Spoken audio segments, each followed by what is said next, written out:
And, beyond that, I mean, just, topping off some of the other stories.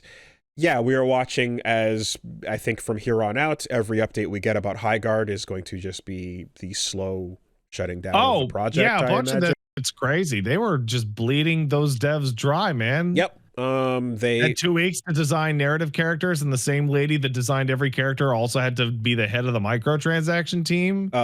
All characters designed by the same person in the same 2-week period or whatever. What they said what there. The fuck are they thinking? That's so much to put on one person. Sounds like they didn't have the manpower for the project they were aiming for on this.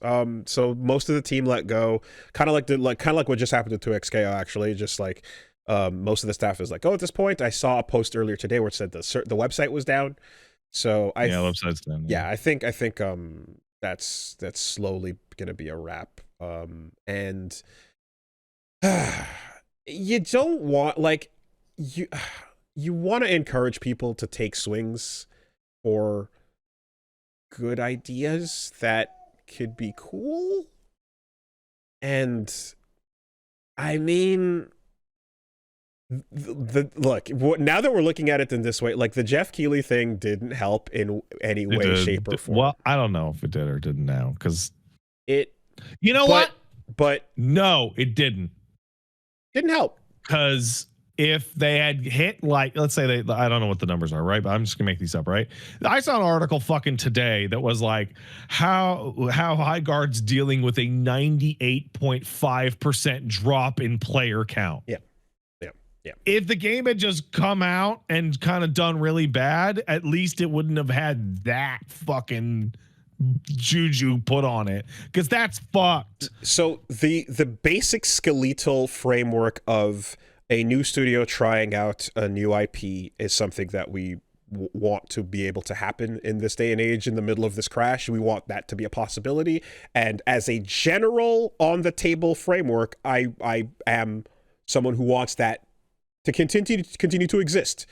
Now, when we look at Highguard in specific, we see a gumbo of a bunch of stuff that, like we said, was not executed on properly and was boring to play and did not feel compelling. And there's just a million things here that are just like, yeah, but this isn't good, so it doesn't matter. Like, if the thing you're making isn't good, then nothing's going to save you on that, right? So, player count loss like that is like people tried it and they were like, nah. Mm-hmm.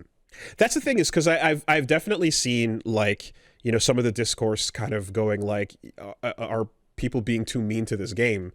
And it's like, I've not actually seen, I'm sure there's a bunch of YouTube accounts that go, oh, is Highguard fucked and whatever? Yeah, okay, yeah, was good, then this wouldn't happen. My experience with most people is they had the exact experience that you and I did, which is we played it for 40 minutes a month. Nah. I'm sorry that I can't feel this way when a game like Hi-Fi Rush that I just talked about is excellent across the board and still suffered for it.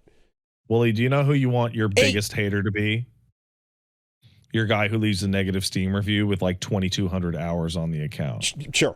Yes. That's the ideal. Yes. That's the ideal hater. Under 100%.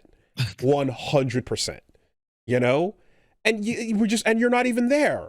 So that's it. I'm sorry that I get the sentiment of that, but again, a perfectly good fucking game that was excellent across the board cannot survive in this environment. I'm saving my pity for shit like that. You can't come out here like this with this type of thing. And it just also came out an hour ago that it was a 10-cent game, actually. It was a secret 10-cent game. Wait, what? Really? 10-cent bankrolled it, yeah. Was that a secret? Yeah.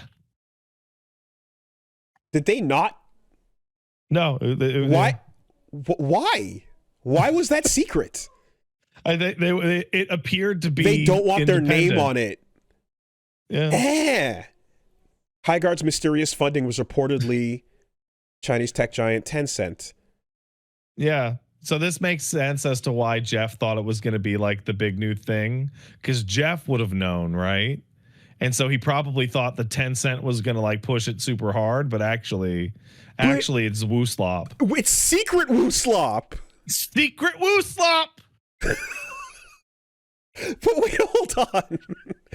Are we? You thought it was just multi-slop? Nah, man, it's multi-Wuslop. But what? Are we in the era of like Tencent knowing that their name on something is bad, absolutely, and we need to hide that shit 100%. From you? That's absolutely crazy. This is the opposite of secret developers back in the 360 PS2 Super Nintendo secret era. Tester on games who never got credited. No, you didn't secretly test nothing. Literally, the company was like, if you pay us an extra fee, you do not have to credit us. Our testers' names will never be known. May their names be forgotten for a fee. Was the studio I worked for. Wow, they're hiding their name. You would want to blast from the mountaintops your name on projects that you're fucking funding. Like, that is crazy. Well, because think about it, right? When you hear 10 cents behind it, you would expect more support than fucking nothing. Right? Weird. And I mean, look, we would have come at it with different energy. We would have. I would have actually been significantly meaner. So I guess they're right. Oh man, that's funny. And you know what? This is in a world where Marvel Rivals is a good game. That's fun. That's in a second. That was well done. Gaunt Eyes in the chat points out, wait, so Jeff Keighley gave a $3 million TV spot to a 10-cent game? While pretending it... Oh no. Because, okay, no, hold on. I don't know if we can say that, but pretending it was because it is a new studio that is a bunch of former respawn devs, but they were secretly bankrolled and so secretly produced, yeah, not developed. So yeah, but that's it's 10 cents. Yeah, okay, all right. No, the meanness would have been off the charts. Yeah, dude. If we knew from the jump I would have been so like. You can look at the streams you did a new stream. You just played it. I did a stream of it. I was being like eminently charitable. I would have just not been. Okay. So there is something, and admittedly too, I remember like having this moment after Best Friends when I was doing my own channel shit of like when you play an indie game and it's kind of meh, and you are like, you don't want to shit on it too hard because it's not a AAA company, right? This is they're doing their best. Small team doing what they exactly right, and that little thing inside. Now, back in the day, I know that feeling. Y'all used to rip in ways that were wildly unforgiving, and I'd be like, "Damn!" Like I'm like. Okay, here's like two things that were happening with that. One is, of that group, I am the only person who did not actually work in a game dev studio in any capacity. Right. I was fully 100% on the consumer, hey, I don't give a fuck side of things. Completely. And I'm still like that. Yes. Right? Though getting to know a lot more people in the industry, I have softened some of my stuff about stuff that's bullshit, right? The second thing is that Nat and I would just totally amp each other up. It would go like, it would go right. Yeah. Like he's talking shit, now I gotta talk bigger shit. I'm talking bigger shit, now he's gotta talk bigger shit. Like and listen, like pay no don't pour one out for Ride to Hell retribution. Like I won't. You know what I mean? Like but other than thank you, Ride to Hell, for producing a very good video game content. And also for me. And video games are hard to make is never a valid defense, all right? However, the deal is very much clear that when you are playing a game that is like, this is a small team and they're doing their thing, and you're aware that you're like, okay, like I'm going to keep in mind the limitations of what was possible for what they output here, right? What are you swinging for, etc. It comes across in your tone. Highguard was getting that, but also like the silliness of the concept for what we expected of the dev team, and then going and playing it and it feeling the way it did. It was like, this is clown shoes. This is dumb. This is unfortunately just horse guard, man. Right. But whereas Concord was like the absolute ridiculous butt of the joke, because that was a Sony-funded multi-million, high budget, insane how high that budget was. So Concord gets to live in the same exact space that Marathon gets to fucking live in, all the way down to being Sony-funded. There's the same expectations are there coming in, except Concord at least didn't fucking steal it. Maybe they should. Because it's also a representative thing. It is, hold on, because it's also the incredulous aspect of the industry that is like the highest budget games with the most cooks in the kitchen missing the mark as hard as possible, right? Like the idea of you're so bloated beyond sustainable that you're just outputting absolute dreck. So instead, what do we have? We have one of the largest video game publishers in the entire world giving a bunch of peanuts to like 40 people. This is so weird. Yeah, fuck that game. Fuck that game. This is what so the fuck? Weird. How many indie darlings have secret AAA funding behind the scenes, but that are like, don't tell anybody?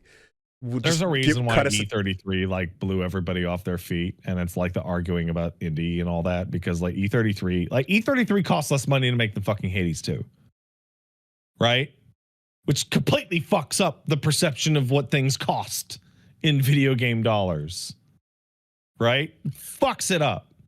Also, by the way, I did not mention it. I watched the DICE Awards. Which again featured, hey, you know what's a great idea for a video game award show? Let's serve dinner and drinks in the middle of the show. Again. Oh, yeah. Let's have the microphone be the room mic and not the mic for the presenter for some fucking reason. And let's give the best soundtrack award to Ghost of Yotei. While everyone's chewing and clinking and good stuff. We need funding disclosure documents to be made public, specifically so that we can know how mean to be to you.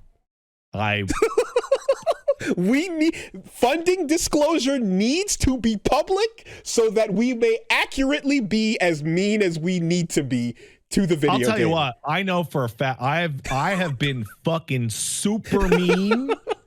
I've been super fucking mean to games in the past, and I've actually walked away going, fuck, was that too mean? Only to have someone in the studio reach out to me and be like, I fucking told them so. Fuck that guy in that department. Dude? I mean, you like... Isn't that... That's happened to you, I'm sure. The nipple rubbing level of excitement that comes from someone in the team reaching out to go, guys... I fucking told them. I fucking told them. Oh! Everywhere, all over the room. Randy Marsh. Just... It's so good.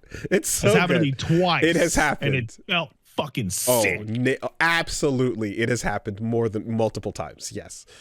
Not even just on the video game industry either. Fucking yeah. Talking about reboot. Motherfuckers in my DMs going, bro. And I'm like, uh-huh.